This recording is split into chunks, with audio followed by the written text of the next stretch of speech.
Come all who thirst. Gather all who feel wounded. Come and sit beside the waters if you are tossed aside and feel doubt. Come.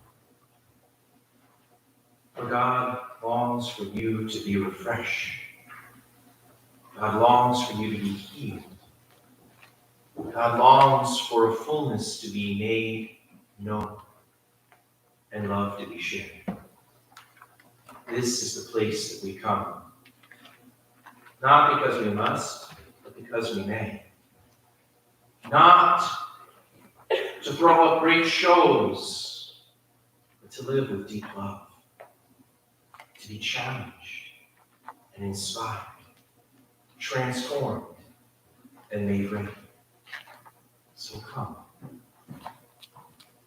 with your heart, with your being, with your longing to dwell with God. We simply have one announcement this morning. And that's just a reminder of our annual meeting, which will happen right after church. If you are a member, we need you to stay. Part of our membership expectation is to participate in the life of the church, and this is one of those lives. So we look for you to be here.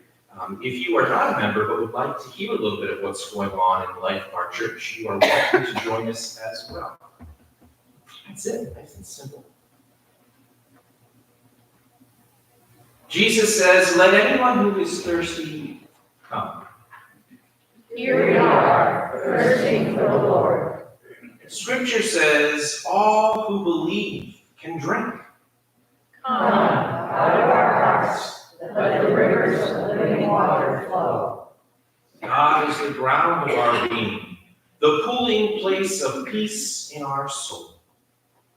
May the love that flows from God spring forth from us as we strive to be lights of justice and bearers of hope. Let us pray. We near the turning of the year, O wondrous Creator. As our earth revolves around the sun, help us to look all around and perceive how you are still at work in our world, in our lives. You have not given up on us.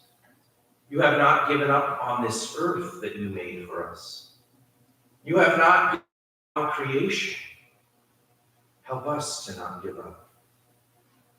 Call us to roll up our sleeves, to sweep away and clean, to build and plant, to pluck up what needs to be taken, to make space for what needs to grow. Call us to stand united with our neighbors, that all will know the freedom that comes from your healing presence.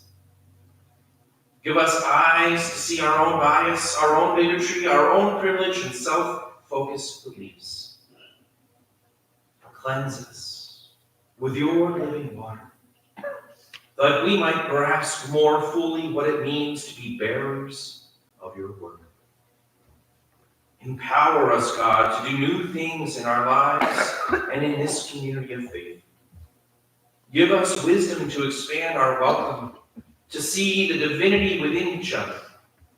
Give us hearts that are bold and gentle. Give us hands that are willing to serve and voices that speak with kindness and care. Help us to look all around and to know you are doing a powerful thing now and always. This we pray. Amen. To speak of one of those new things we're doing here at the Congregational Church of Henniker is Spencer Vogel, representing our Open and Affirming.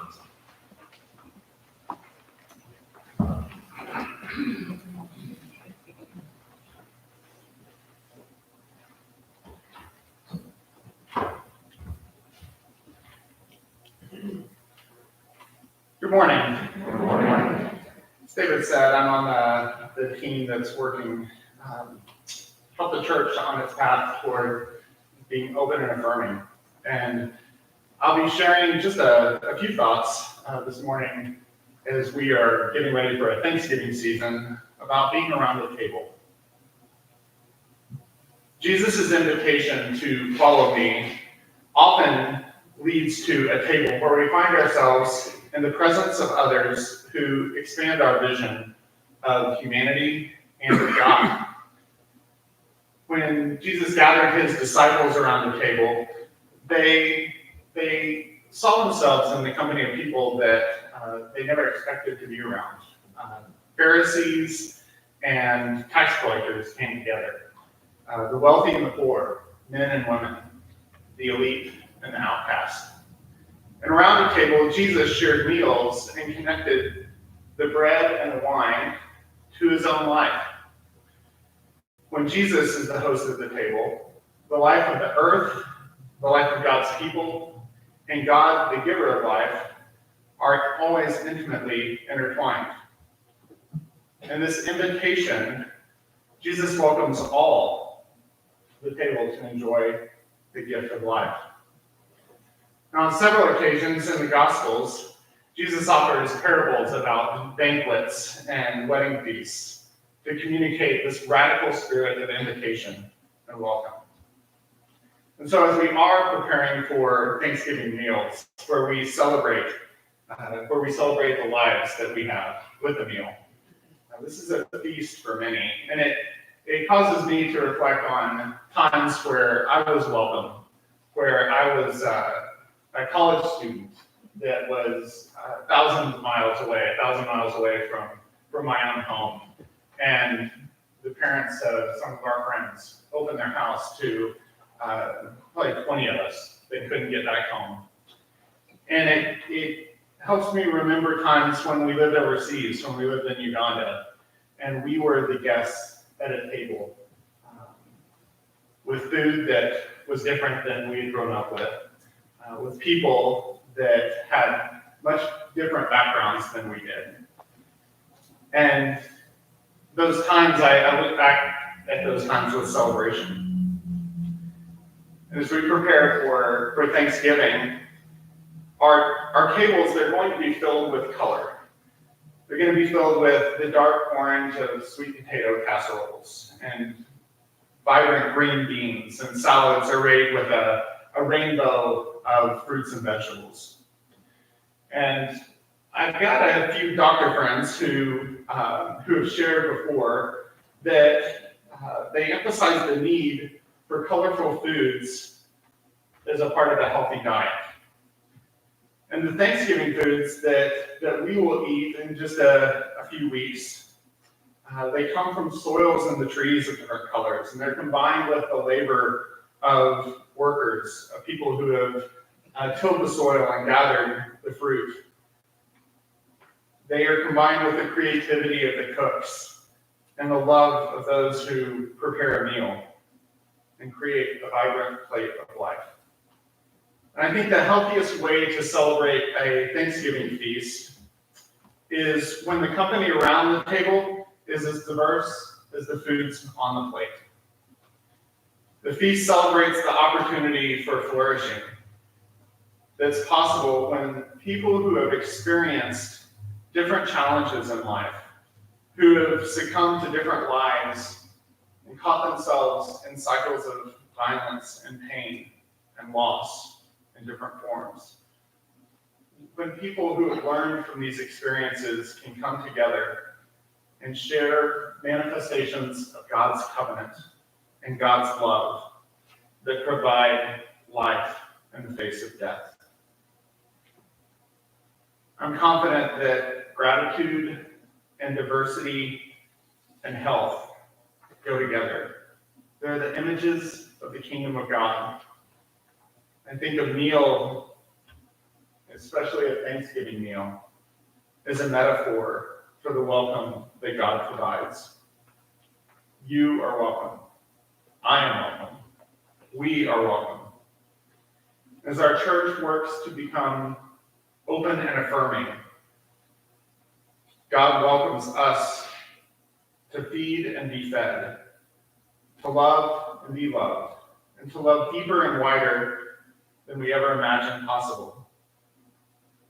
And when we experience a spot at the table and taste the love of the Lord, what else can we do but run and give thanks and share with others and proclaim that there is a spot for them too. Thanks a lot. Thank you.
Praise your Lord.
Coming.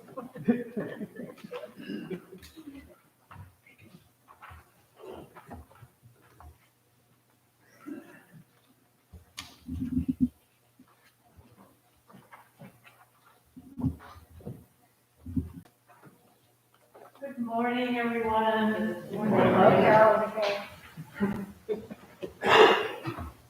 Today we're reading parts of the book of Moses, Amos. Starting off with chapter 1, verses 1 to 2. The words of Amos, who was among the shepherds of Tekoa, which he saw concerning Israel in the days of King Uzziah of Judah, and in the days of King Jeroboam, son of Josias of Israel, 2 years before the earthquake. And he said, "The Lord roars from Zion and utters his voice from Jerusalem.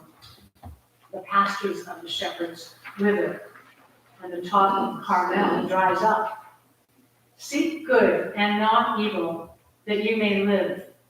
And so the Lord, the God of hosts, will be with you, just as you have said. Hate evil and love good, and establish justice in the gate. It may be that the Lord, the God of hosts, will be gracious to the remnant of Joseph. I despise your festivals, and I take no delight in your solemn assemblies. Even though you offer me your burnt offerings and grain offerings, I will not accept them, and the offerings of well-being of your fatted animals. I will not look upon that. Take away from me the noise of your songs. I will not listen to the melody of your harps. But let justice roll down like waters, and righteousness like an ever-flowing stream." And from John, chapter 7, on the last day of the festival, the great day, while Jesus was standing there, he cried out, "Let anyone who is thirsty come to me, and let the one who believes in me drink. As the scripture has said, out of the believer's heart shall flow rivers of living water." Bless these words for our understanding.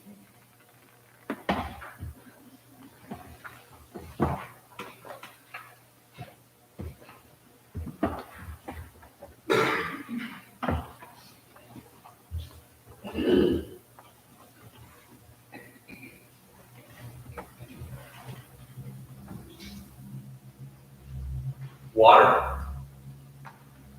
It holds a special place in the Bible. Comes in floods and droughts with their families.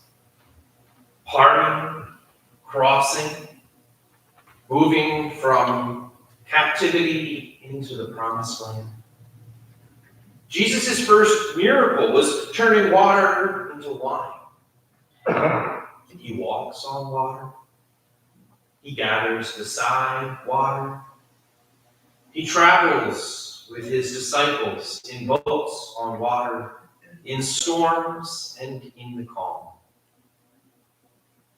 He sits beside a well, drawing up water.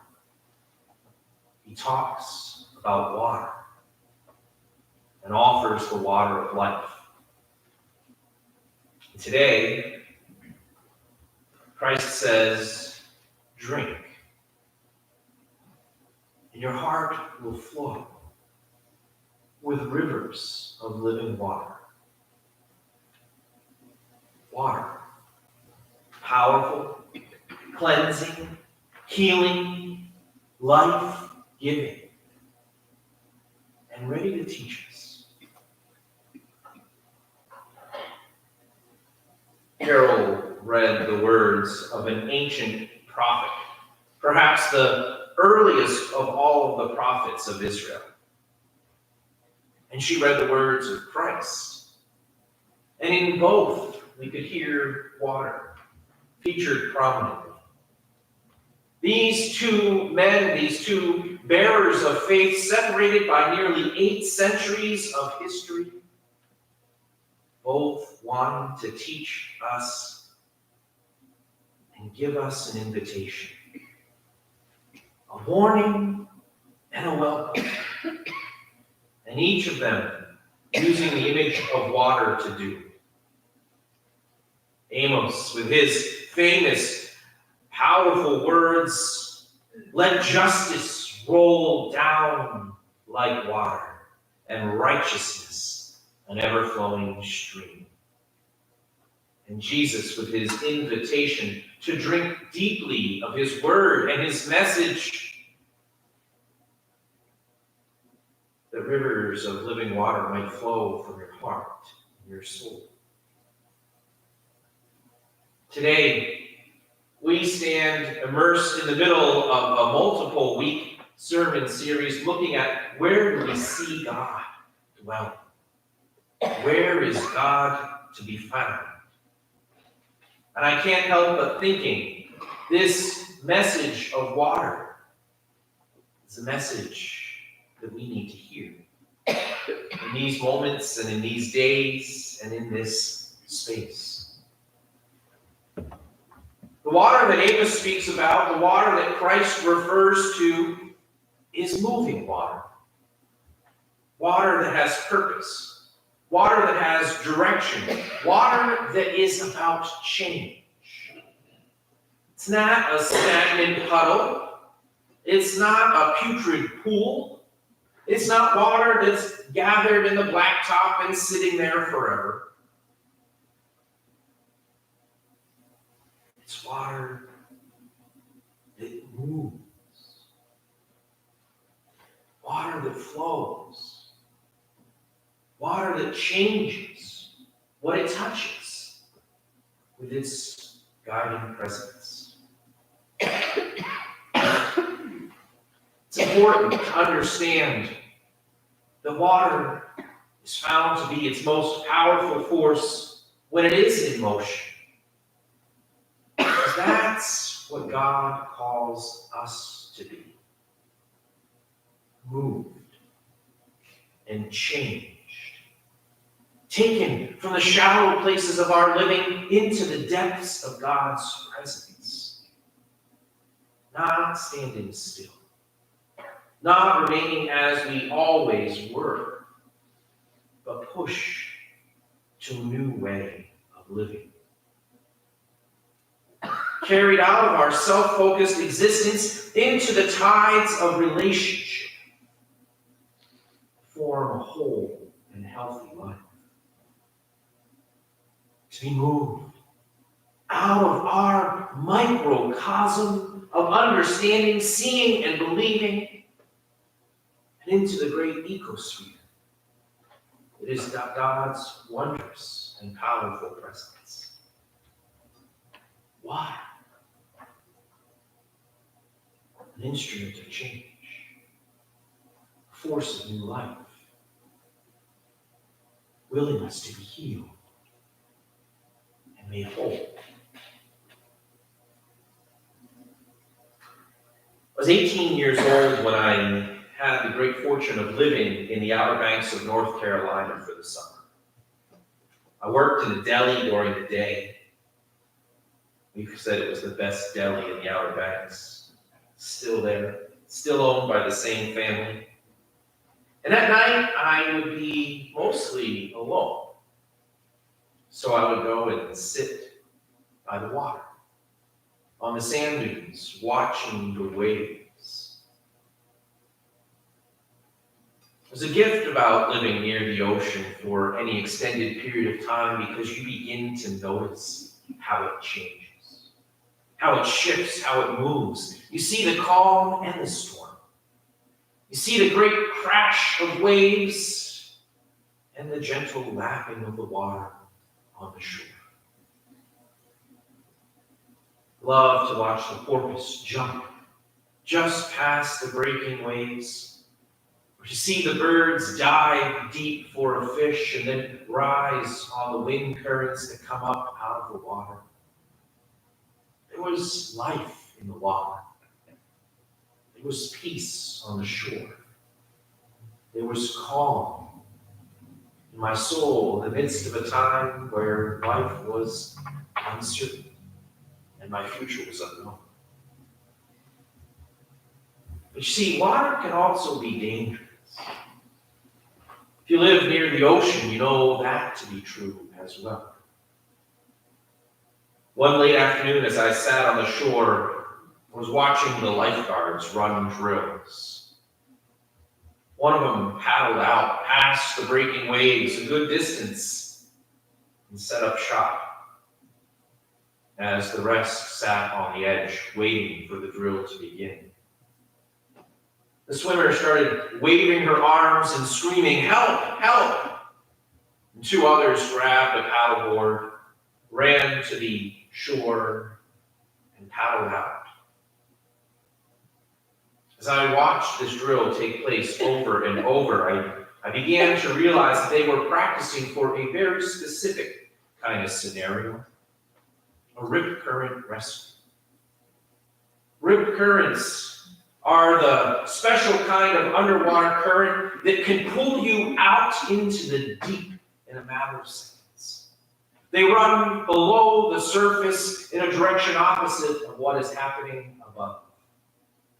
They can be strong, and they can be fierce, and they can cause panic to the one caught in it.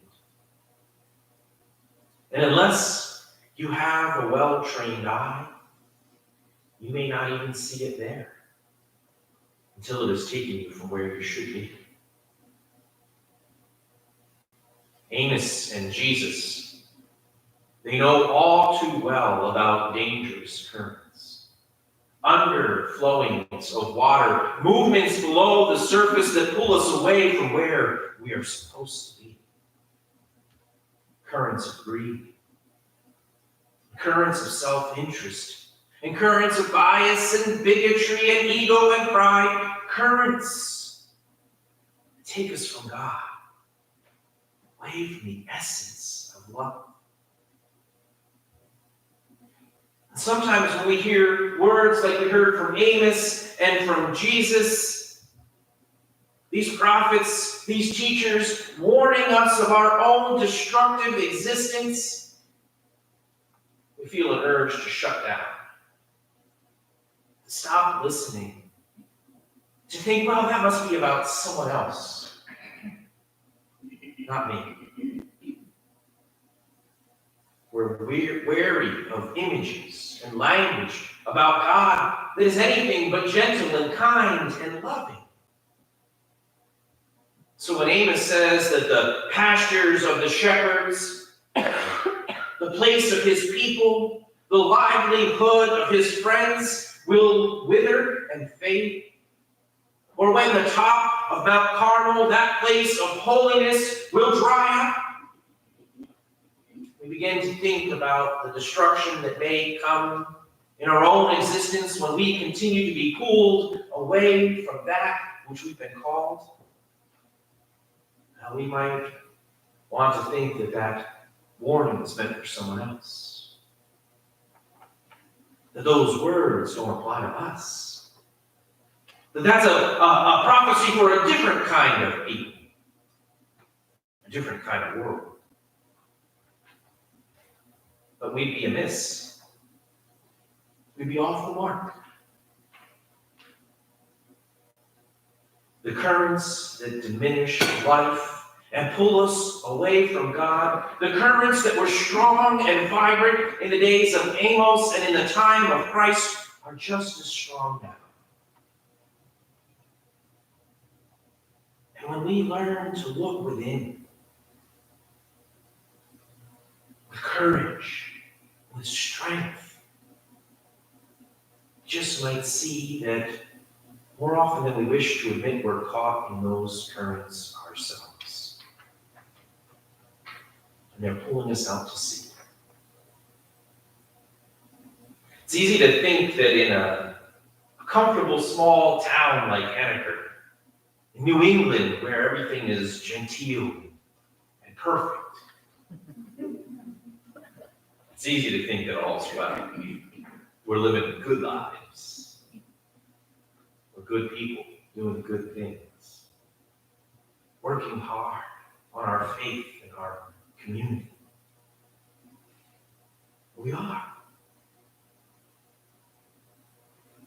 We're like the swimmer, jumping out over those waves, enjoying the summer day in the ocean, laughing and having fun, seeing all that there is to embrace in the world around us. But even in the midst of that good living, even in the midst of that comfortable and idyllic existence, there are currents lurking below the surface. Currents that can pull us out into the deep, far from shore and far from sea. Currents of judgment. The little ways we put people in boxes, in categories, draw conclusions, even before we come to know them. Currents of pride, unwilling to admit our mistakes, unwilling to think we have something still to learn, unable to recognize we have a reason to change. Currents of self-absorption, convincing ourselves that we are wise and the world needs our voice. But then in the face of deep injustice, or life-stealing poverty, or hate, we remain silent, worried that speaking will disrupt the safety and comfort of our living. Currents of fear and anger and anxiety and doubt, currents of unworthiness and shame and apathy, currents running below the existence of our comfortable and idyllic lives. And it's easy to not want to notice them. It's easy to run and hide from them.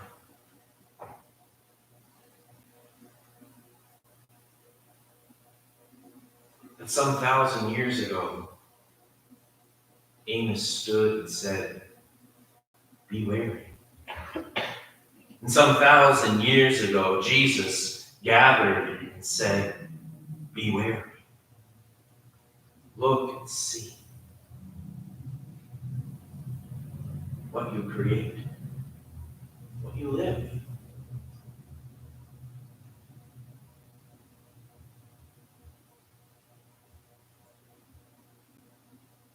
Amos says to the people of Israel, "I don't care about your festivals and your solemn worship. I don't care about your sacrifices or your fatted calves. I look to see if justice is flowing like water. Is righteousness an ever-present stream?" God is saying, I'm not concerned with what's happening on the surface of your living. I'm interested in what's transpiring in the deep of your soul. What are the currents of your life that are moving you? What's happening in the midst of your heart? What matters to you? If it's a surface appearance about living good that others can see without a depth of loving one another, loving every other, then you need to take a deep look, says Amos. Then you need to look within, says Jesus. It's not saying that there's no need for worship.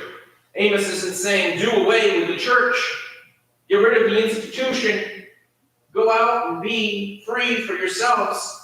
He's not giving us permission to shutter the doors and stay home. Amos knows that there's a need to come alongside one another in community. If we hope to see truly what's in our lives and what's pulling us away from God, then we need to sit with one another and listen to one another. Paddle up alongside and care for one another. The justice that Amos speaks about is not the justice of law and order that we are so quick to celebrate. When Amos and Jesus talk about justice, it's not punishment for a crime or revenge for an infraction. It's the justice of tending, of caring, of seeing and loving. It's working to ensure that all have what they need and those who suffer can be given care and healing. So justice says that we cannot be tacit in our welcoming. We need to be explicit in saying, you have a place here. You are loved here. You are welcomed here. It's saying that it's not okay. That it's not okay when we hear another tearing someone down, be it in a courtroom or a pulpit or a classroom. It's saying it's not okay to rip each other apart. It's looking at the systems of our world that want to exact revenge and lay blame and diminish and despise, and saying that is not the way of love. When justice rolls down like water, it opens our eyes to see, even if what we see makes us uncomfortable, even if what we see makes us hurt. To swim in the current of faith, to be pulled in the current of God's love, is to work to bring justice for all. The justice of equality. And righteousness. It's not about pride or ego. It's not about a better than existence, a high and mighty living. That afternoon, as those lifeguards jumped on their boards and paddled out to the ocean, paddled up alongside. And they extended a hand and a lifeline. Righteousness is about the relationships we live. It's about coming alongside and seeing the gift of life that is within each other. It's about loving our neighbor. Not just in our head, not just when it's easy, not just when it's convenient, when it's hard, and when it's difficult, and when it makes us afraid. Let justice roll down like water, and righteousness an ever-flowing stream. And then we'll find the world that God called us to create. But how do I do that? How do I find the courage, the wisdom, and the capacity to live that way? To examine my own fear and doubts, my own bias and bigotry, my own uncomfortable worry. Tap into the undercurrent of life that God provides. Where does the divine dwell? Here, in our living together. In our sharing beside one another, at the tables of welcome and the feasts of inclusion,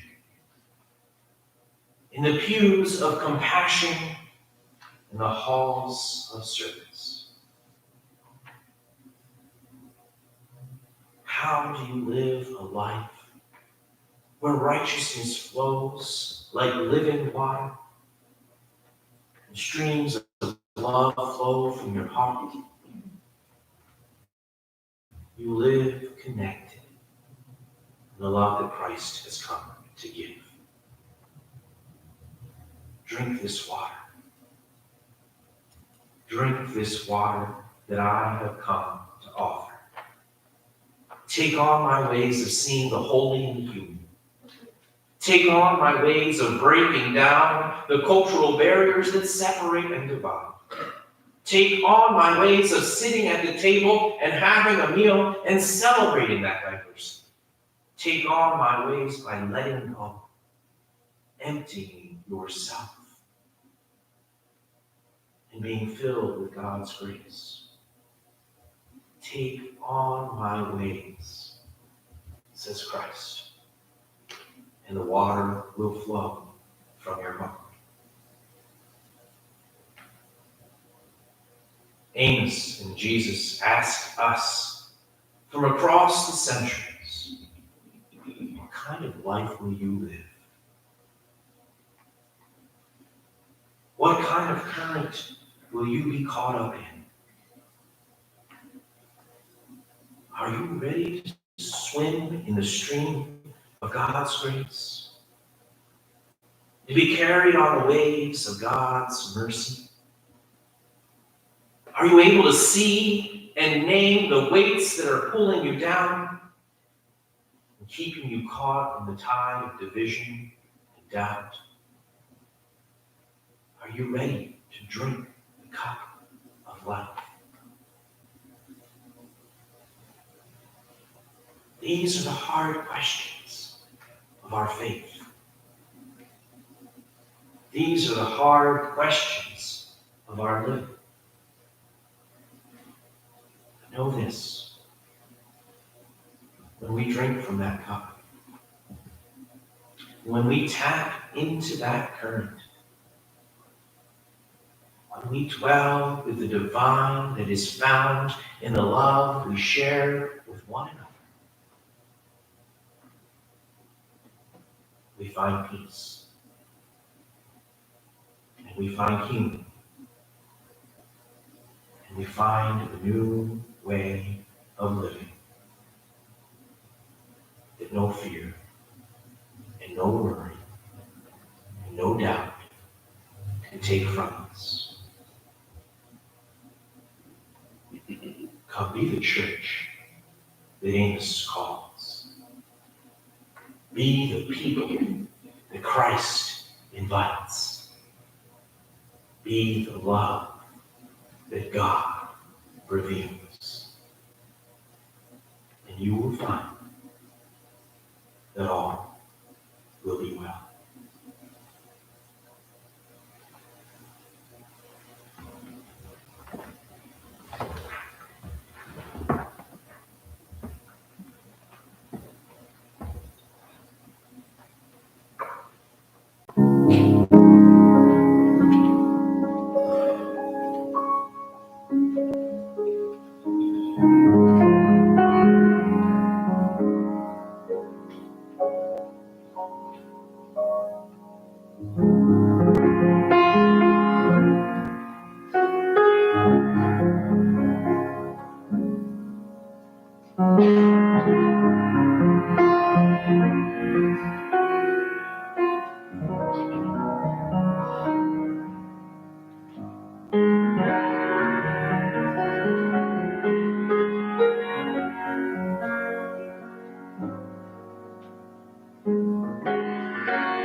Oh, gracious God, give us ears to hear.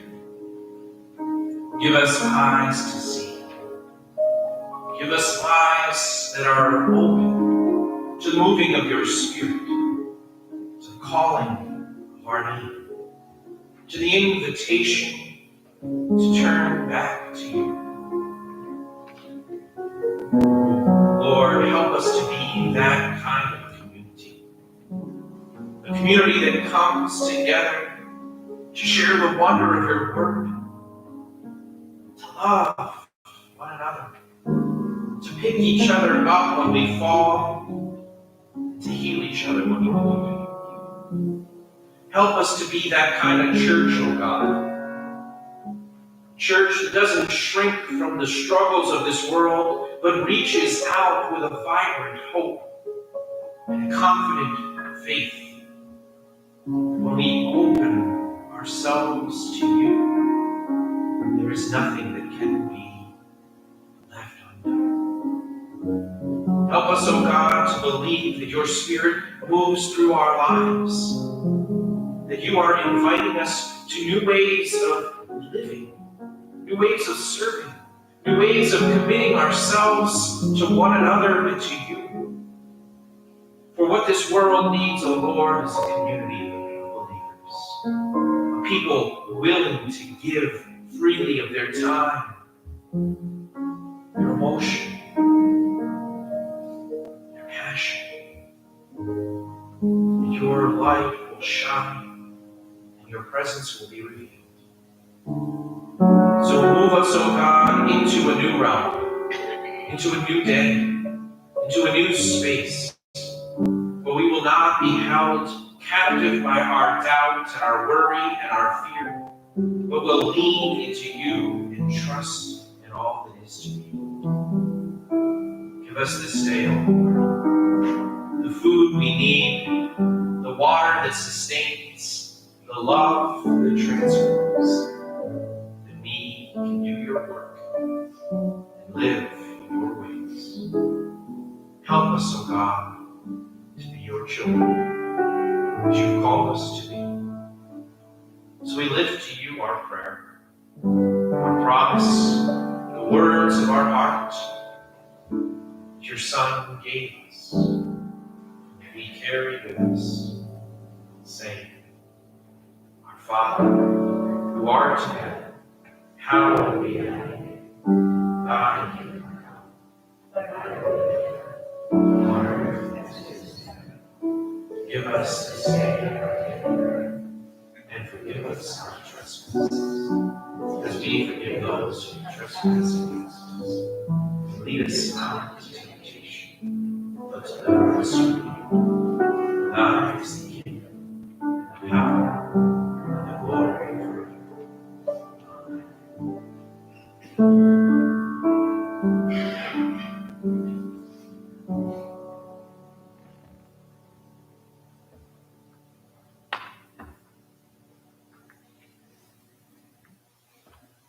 Our annual meeting will take place right in this spot, right in the pews that you're in, just in a couple minutes. If you're not able to stay, then you may exit through the back. For the rest of us, we will be this community to each other. Go in love. Go in hope. Go in the power of God's light and in the purpose of God's calling. Go and be living water to one another. The world needs our love. Amen.